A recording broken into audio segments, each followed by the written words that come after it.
Election ముందు TDP కూటమి నాయకులు మీకు 15,000 ప్రతి బిడ్డకి 15,000 ఎంతమంది ఉంటే అంతమంది 15,000 అన్నారు.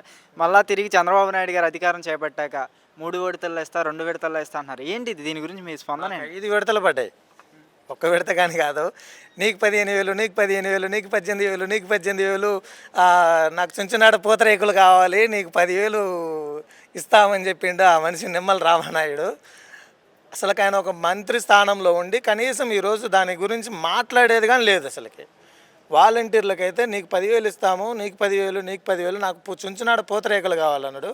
అంటే పూతరేకులు లేవని చెప్పి ఇంకా అయ్యలేదో ఏమో మళ్ళీ ఇంకా మనిషి వాలంటీర్లకి.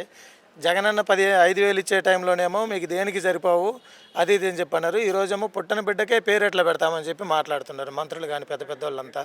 వాళ్ళ చేతుల్లోనే కదా జీవోలన్నీ ఉండేది. జగన్మోహన్ రెడ్డి ఏ విధంగా ఇచ్చిండు, లేని వాలంటీర్లను ఏ విధంగా సృష్టించగలిగిండు వాళ్ళకి కానీ తెలియదా? ఈరోజు టీడీపీ ప్రభుత్వం అంటేనే, కూటమి ప్రభుత్వం అంటేనే అది అబద్ధాల విజనరీ.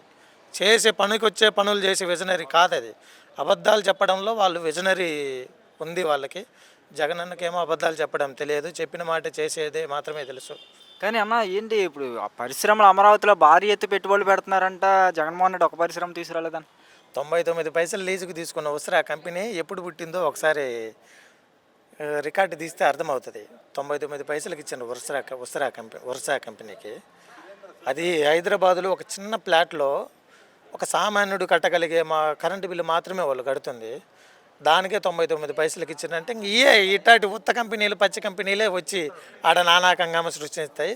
అంతా ఏమీ లేదు, అంత అబద్ధం మాత్రమే. వాళ్ళు ఏమి చేయగలిగేది కానీ ఏముండదు.